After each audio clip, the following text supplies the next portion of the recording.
Híjole, es un calor, pero eso es que te derrite hasta el cerebro. Lo había pasado está poniendo la ventanita, un poco la sala, esperamos que no se inunden los sumadores de equipos y sobrevivamos a estos días. Ya estamos 3 de febrero, y ahora amanecía acá en el centro de la luz.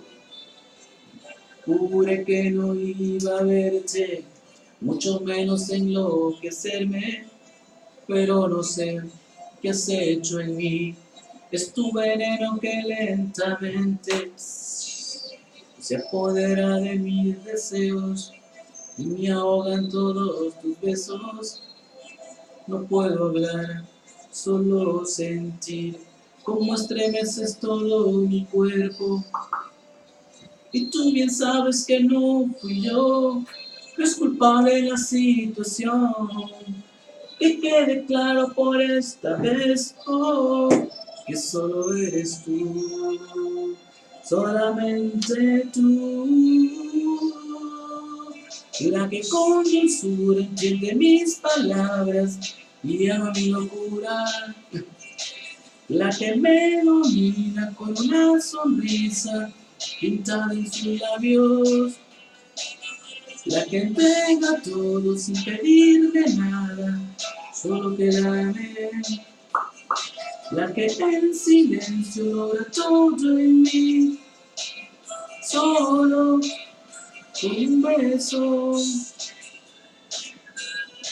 Bueno, tengo que ver esta canción. Quisiera vestir tu cuerpo de caricias que llevo dentro y disfrutar un poco más hasta perderme por un momento. Y bien tú sabes que no fui yo, no es culpable la situación. Que quede claro por esta vez, oh, que solo eres tú, solamente tú, la que con dulzura entiende mis palabras y ama mi locura,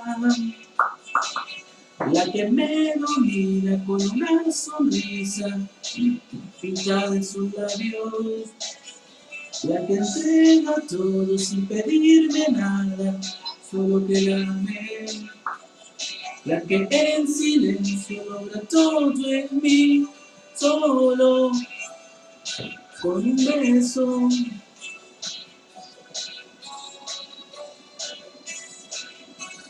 Solo con un beso. Híjole, creo que ese es calor que hierve mi cerebro. Bueno, pero no se vale reírse.